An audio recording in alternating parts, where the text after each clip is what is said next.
No capítulo 4 do Evangelho de João, aparece o Senhor conversando com uma mulher chamada mulher samaritana. Nós temos os versos 23 a 26, que nos diz: mas a hora vem, e agora é, em que os verdadeiros adoradores adorarão o Pai em espírito e em verdade. Porque o Pai procura tais que assim o adorem. Deus é espírito, e importa que os que o adoram, o adorem em espírito e em verdade. A mulher disse-lhe: eu sei que o Messias, que se chama o Cristo, vem. Quando ele vier, nos anunciará tudo. Jesus disse-lhe: eu o sou, eu que falo contigo.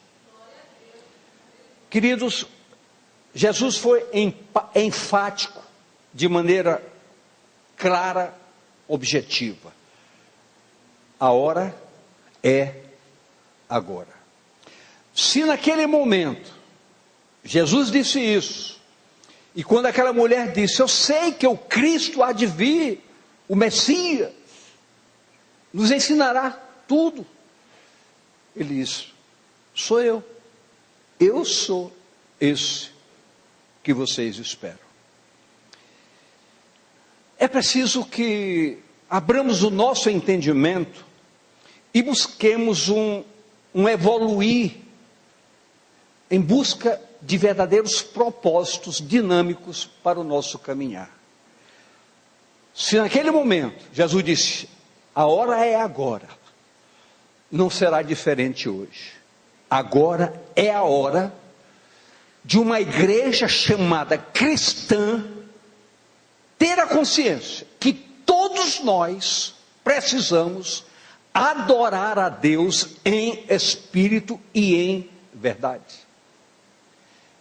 Isso não é uma proposta, isso não é um desafio, isso é a normatização de quem verdadeiramente tem uma convicção que é um cristão que adora ao Senhor em espírito e em verdade. Em Lamentações,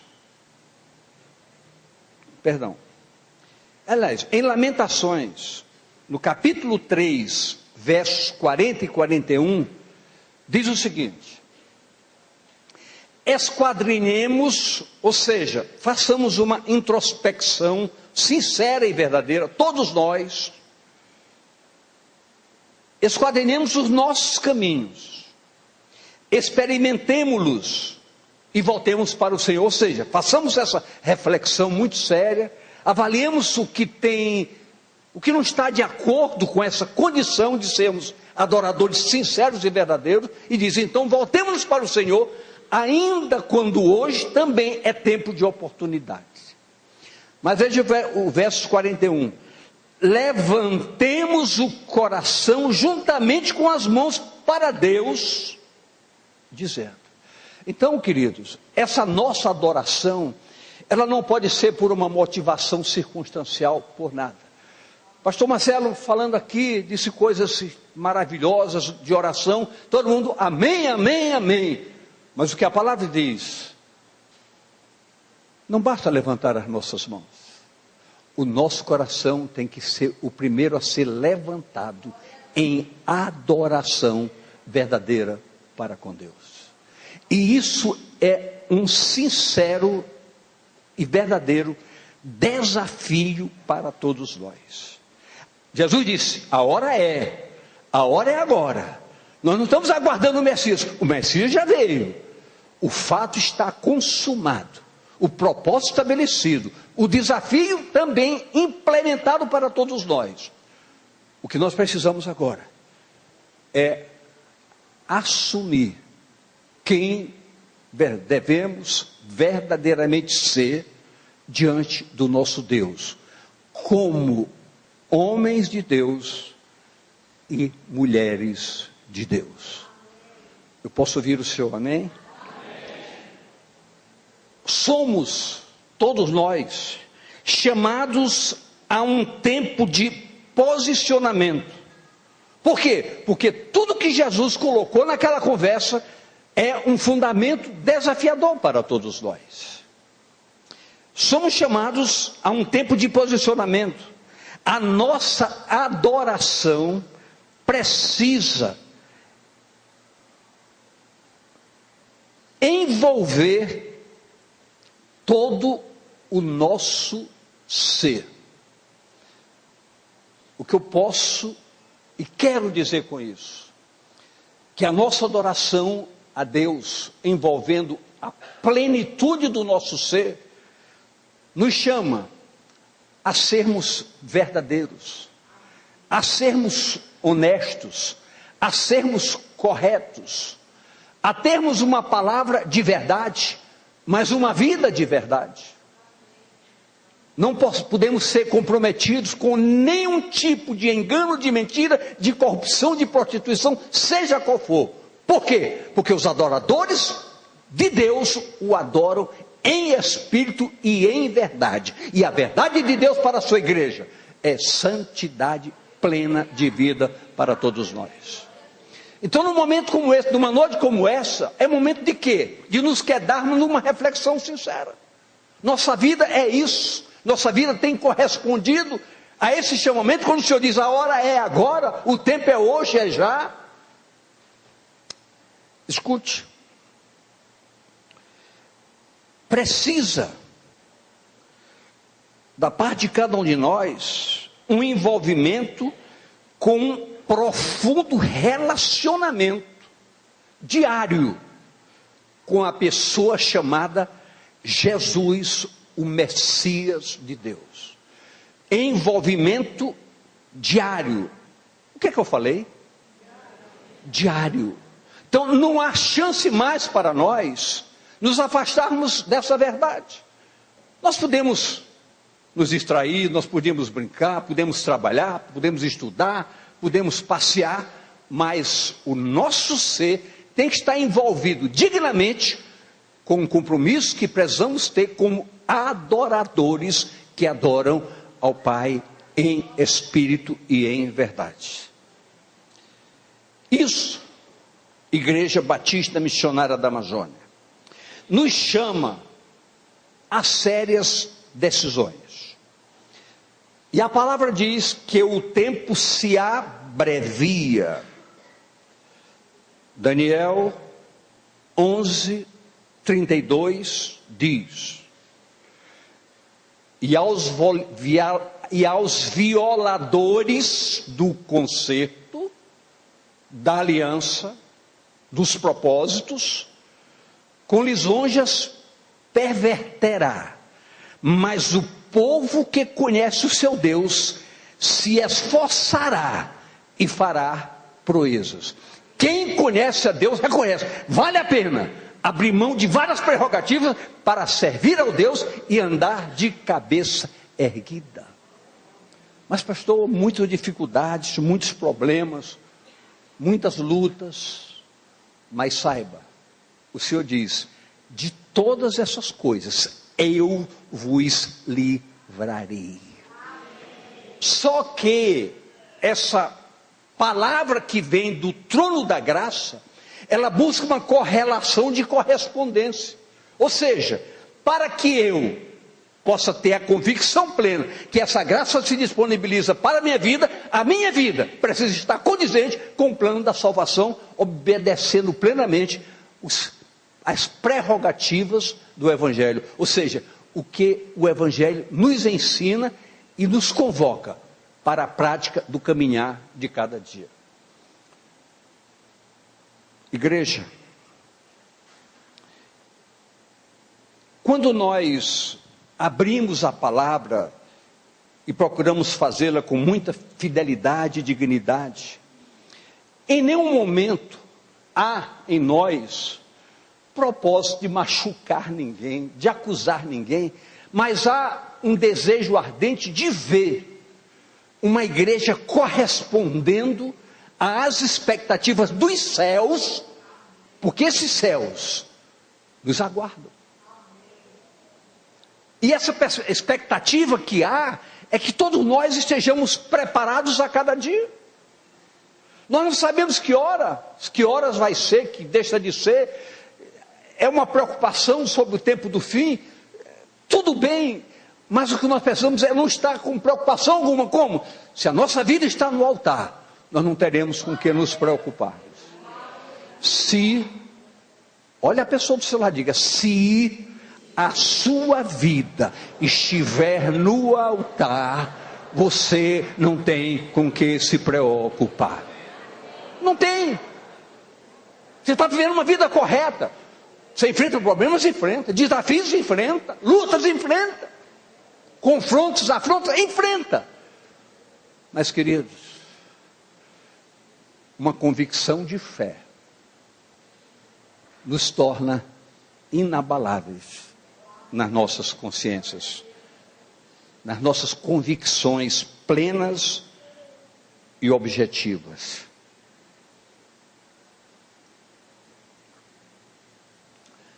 João 8, 31 e 32 diz: Jesus dizia, pois, aos judeus que criam nele. Você está entendendo isso? Essa palavra é dirigida para quem? Para quem acredita, para quem crê, para quem toma posse. Então eu creio, eu posso dizer, essa palavra é dirigida à minha pessoa, e creio que seja dirigida à sua pessoa, com muita consciência da sua parte. Se vós permanecerdes na minha palavra, verdadeiramente sereis meus discípulos. Escute. E conhecereis a verdade, e a verdade vos libertará. Ora, o que nós podemos sacar disso aí? Que a verdade precisa ser conhecida. Como que ela precisa ser conhecida? João 16, 13 diz o seguinte: mas quando vier aquele Espírito da verdade, ele vos guiará em toda a verdade, porque não falará de si mesmo, mas dirá tudo quanto tiver ouvido e vos anunciará o que há de vir. Eu pergunto, esse Espírito já veio? A igreja é dotada desse Espírito? Então a igreja precisa dar lugar para que o Espírito seja o nosso ensinador, porque Ele é Espírito de sabedoria, Ele é Espírito de conhecimento, Ele é Espírito de inteligência, Ele é o Espírito que nos guia na nossa jornada.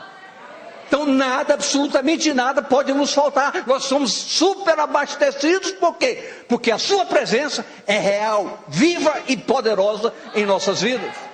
E a palavra diz, igreja, esse Espírito vos ensinará todas as coisas. Todas, absolutamente todas as coisas. Qual é o segredo? Se vos firmardes na palavra, vocês serão meus discípulos, e conhecereis a verdade, e ela vos libertará. João 17, 17. Santificai-vos na verdade, a tua palavra é a verdade. Então é preciso que nós entendamos que eu não posso dar passos evolutivos na minha vida se eu prazerosamente não for um manuseador da palavra. Mas manusear a palavra não significa apenas lê-la. Escute, Spurgeon, num dos seus livros, ele diz: o que é crer em Deus? Não é apenas dizer que Ele é o Salvador, que Ele é o Senhor. Significa, acima de tudo, confiar nele inteiramente, tornando-nos como um todo, dependente dele, hoje e para todo sempre, permitindo que ele seja Senhor, Mestre, tudo, inclusive a nossa própria vida. Então são coisas que nós precisamos parar para que façamos com simplicidade, mas com a verdade, uma análise bem consciente de como tem sido a nossa vida. Como é que nós estamos caminhando, como é que estamos procedendo, como é que estamos agindo, como é que nós estamos reagindo. Por mais que nós vigiemos, muitas vezes temos reações estranhas, grosseiras, mas nós temos que ponderar tudo isso, para quê? Com um propósito: melhorar cada dia mais. Eu preciso melhorar cada dia mais, e eu quero amanhã ser melhor do que fui hoje. Esse é um propósito, e Deus contempla rigorosamente propósitos quando eles são verdadeiros, quando eles são sinceros. Então isso é importante para todos nós. Chegou a hora, queridos, a palavra não nos engana, ela é muito clara, quando ela nos diz categoricamente, que Deus vai mostrar para todos verem, que há um diferencial, entre quem serve a Deus e quem não serve. Só que, o entendimento que se saca desses fundamentos, é que a igreja será o agente, através do qual Deus mostrará tais fatos. E é preciso que essa igreja corresponda às expectativas. Escute.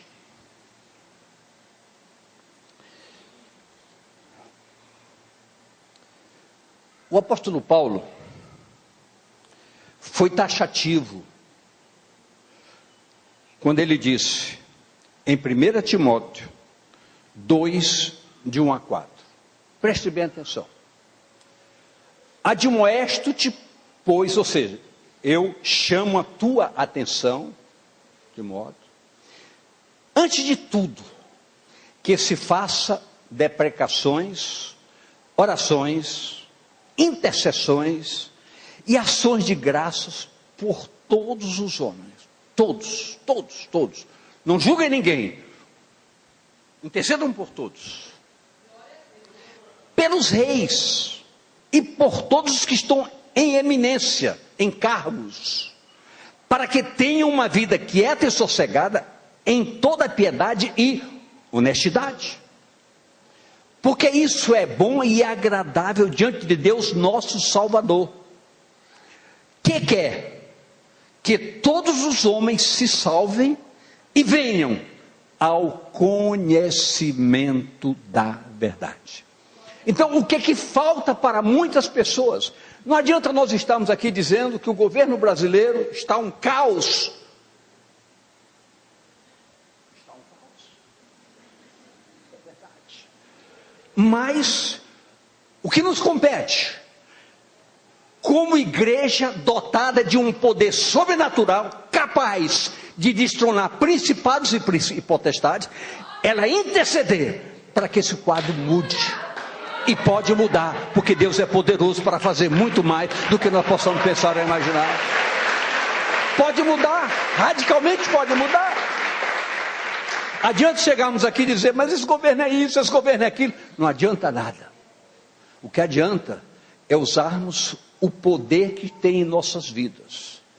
E no próximo voto, saibamos consultar ao Senhor antes de recebermos impulsos diferenciados. Então, a nossa proposta, o nosso propósito é esse. Nós estamos diante de catástrofes. Minas Gerais está enfrentando uma situação terrível. E segundo os dados, o problema está chegando ainda, já está chegando no Espírito Santo, não nesse Espírito, no Espírito Santo da cidade. Aí nós vamos perguntar. A palavra diz que Deus está tendo um trato com o povo, com o homem corrupto. Isso é uma ação de Deus para vingar. Estamos vendo imigrantes fugindo das suas pátrias, correndo das guerras, da fome, da miséria, buscando refúgio em outros países. Eu me pergunto, como um homem de Deus, o que fazer? Eu só tenho uma resposta: orar, interceder. Não colocar no meu entendimento, Deus está agindo, Deus está consertando, Deus está punindo. Claro que eu tenho consciência dessa verdade, porque está escrito aqui na palavra. E está muito claro, Deus está tomando satisfação com a indignidade do homem. Mas não me cabe dizer, massacra, Senhor, massacra, arrasa. Não. Eu estava falando hoje,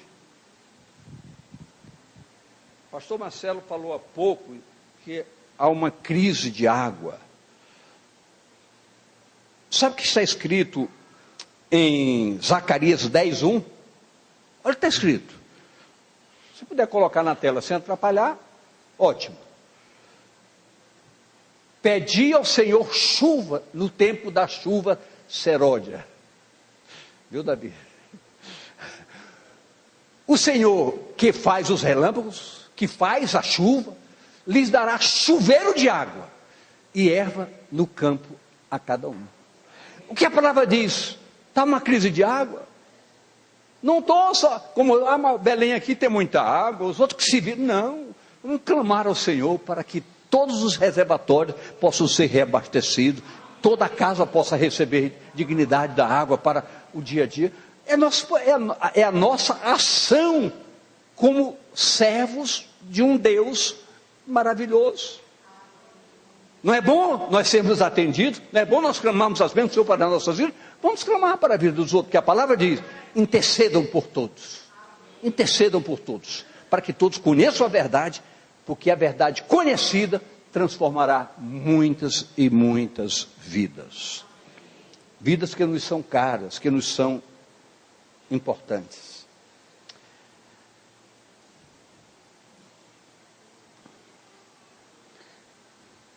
Será que todos nós temos nos afastado radicalmente de coisas erradas? Você não vai olhar para o seu lado e perguntar, irmão, se eu tenho se afastado de coisas erradas. Não, olhe para você. Você tem se afastado radicalmente de coisas erradas? Você tem consciência que a humildade que gera a alegria do céu para a sua vida, a mansidão, o ser pacificador, ser moderado, comedido, puro, limpo, tem sido a tônica da sua vida? Se pergunte, se responda. Nós temos algo muito importante e interessante. Nós ainda estamos vivendo tempos de oportunidade. Sabe por quê? A palavra diz, chegará o dia em que correrão atrás da palavra e não acharão. Então nós estamos vivendo tempos de oportunidades. E devemos aproveitá-las como nunca. Como nunca. Eu estou falando comigo, eu estou falando com você. Respeito, um alto respeito à minha demanda e respeito à sua demanda. Igreja,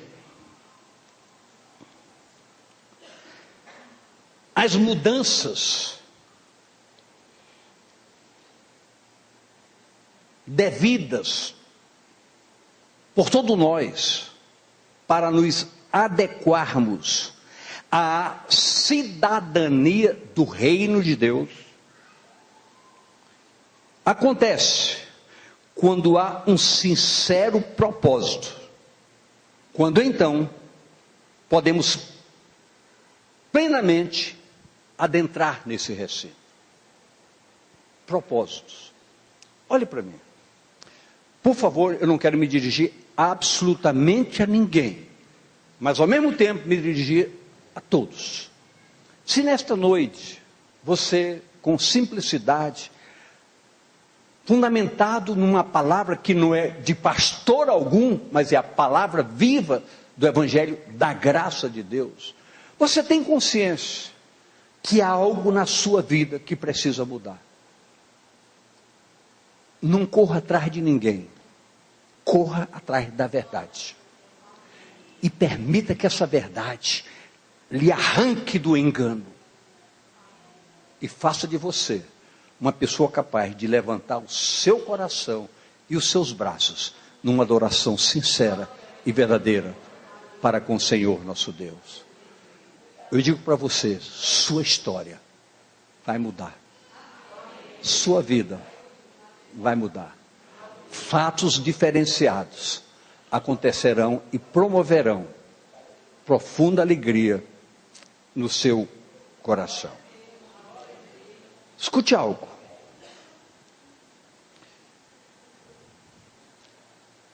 Por favor, me entenda. Quantas mentiras você já viveu? Não é para você responder para ninguém. Você tem que responder para você. Quantas mentiras você já viveu?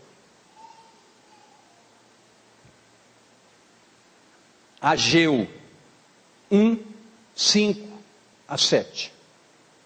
Ora, pois assim diz o Senhor dos Exércitos: aplicai o vosso coração aos vossos caminhos. Ou seja, leve o seu coração para analisar quantas mentiras você já viveu, quantos enganos você já viveu, quantas fraudes você já viveu. Aplique seu coração. Semeai muito e recolhei pouco. Comeis, mas não vos fartais. Bebeis, mas não vos saciais. Vestivos, mas ninguém se aquece. E o que recebe salário num saco furado. Aí o verso 7 vem de novo e diz: assim diz o Senhor dos Exércitos: aplicai o vosso coração aos vossos caminhos. Queridos, isso é um desafio extremamente precioso e prazeroso para todos nós nesta noite. Podemos ouvir do Senhor: ainda há tempo. Analise bem. Por que as coisas não têm dado certo? Por que as coisas não têm acontecido? Por quê? Quantas mentiras ainda estão implementadas na vossa vida? Por favor, você está me entendendo? Quem está me entendendo, me dê um sinalzinho carinhoso. Amém por isso. Escute. Essas mudanças, esses chamamentos a mudanças radicais, são sérios. Porque muitas vezes nós estamos administrando prazerosamente enganos, mentiras. Você tem um compromisso como corpo, cujo cabeça é Jesus, e a Bíblia diz a todos nós pastores: chame a atenção da igreja. Pastores, chame a atenção do povo, pastores. O povo não está congregando. E diga ao povo que congrega, o tempo está se abreviando. Chame a atenção, pastor. Está escrito lá, Hebreus 10, 25, parece. Hebreus 10. Coloca aí, Hebreus 10, 25, por favor. Não deixando a nossa congregação, escute bem, como é costume de muitos, antes admoestando-nos uns aos outros, e tanto mais quando vedes que vai se aproximando aquele dia. É a palavra que nos manda fazer isso, é a palavra que nos desafia não a lhe repreender, mas lhe alertar enquanto é tempo. Então muita gente aparece uma vez ou outra. Cada vez que você deixa o dia do Senhor, que é o domingo, de estar na casa do Senhor, você está perdendo. Você está perdendo em muito. Dia de terça-feira é um culto doutrinário. Se você não vem, você perde muito. Mas pastor, você é muito radical, não dá, eu quebrei a perna. Ok, conserta a tua perna e depois vem. Ageu 2, 4 e 5. Ora, pois, esforça-te, Zorobabel, diz o Senhor, esforça-te. Por favor, irmão, olhe nos olhos da pessoa do seu lado. Diga, meu irmão, se esforce. Meu irmão, se esforce. Faça um esforço sobrenatural.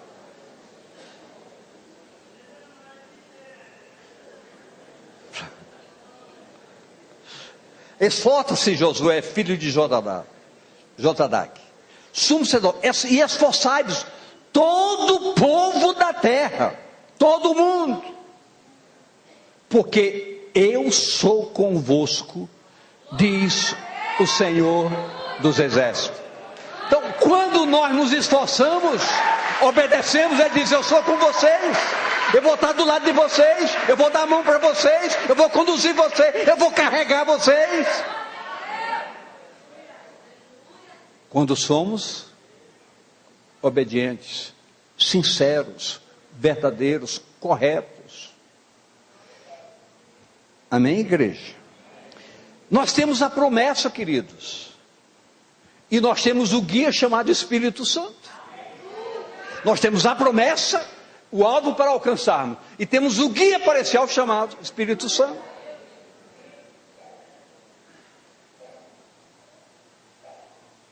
O Brasil está impactado hoje.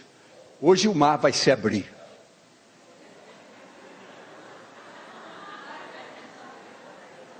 Para mim já abriu há muito tempo. Eu já passei pela terra seca, rumo à terra da promessa. Já estou no rumo da promessa.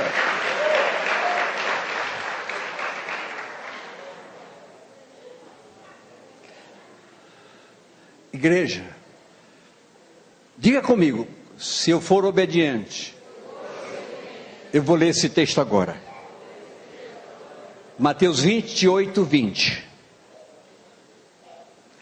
Ensinando-os a guardar todas as coisas que eu tenho vos mandado. E eis que eu estou convosco todos os dias, até a consumação dos séculos. Em nenhum dia você estará sozinho. Nenhum dia. Nenhum dia o Senhor vai desprezar você. Tem um propósito, tem um alvo, tem uma determinação, tem um compromisso. Pode dizer, o Senhor está comigo. E se Ele está conosco, quem será contra nós? Quem será contra nós? Estas coisas, igreja, devidamente ajustadas, diga ajustada, diga eu preciso ajustar muitas coisas na minha vida. Quantas coisas me têm afastado da verdade? Quantas coisas? Quantas atrações nos bloqueiam? Ah, hoje eu não vou. Ah, eu queria ver isso, eu queria ver aquilo. É que nem as novelas. Toda novela, todo capítulo de uma novela, encerra com algo espetacular que vai acontecer na seguinte. Aí o cara já desliga aquele dia já pensando, ah, tomara que já chegue amanhã, tomara, hoje tem curso, mas Deus vai me perdoar, eu queria ver como... Querido, nós nos enganamos facilmente. São as mentiras que ainda estão vivas na sua vida, na sua mente, no seu coração. Essas coisas ajustadas em nossas vidas nos permitem, independentemente de circunstâncias, nos permitem viver a alegria e o gozo da segurança que o relacionamento vivencial com o Senhor Jesus nos permite alcançar. Colossenses 3, de 1 a 4. Olha o que nos diz.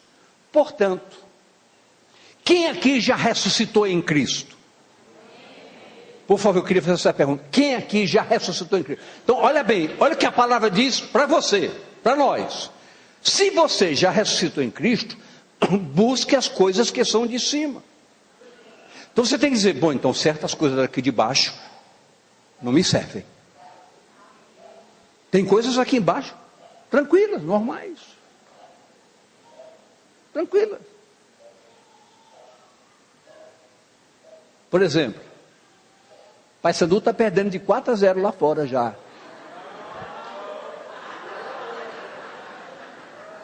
São coisas desse mundo, deixa para lá, não tem problema. Manda fazer mais gol. É brincadeira, não sei de nada. Se é profético, eu vou saber depois. Você foi assistir um pouco do jogo do Paysandu? Quanto é que está?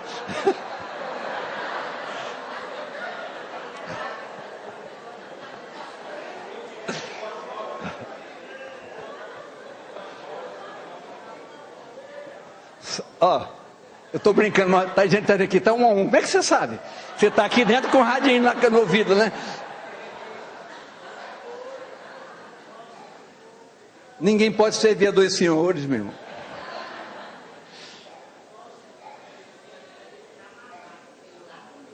Como? Está amarrado? Então, está amarrado, pronto, falou. Portanto, se já ressuscitaste com Cristo, buscar as coisas que são em cima, onde Cristo está sentada à direita de Deus. Pensai nas coisas que são de cima, e não nas que são daqui da terra. Porque já estáis mortos, e a vossa vida está escondida com Cristo em Deus. Nada pode nos afetar. Nada pode nos afetar.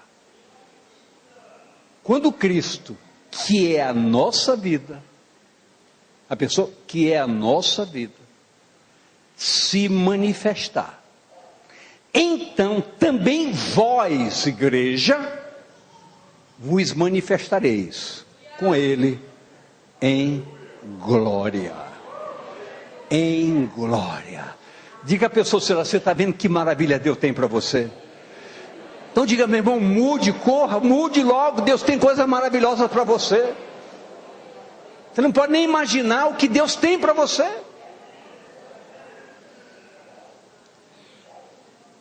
Eu queria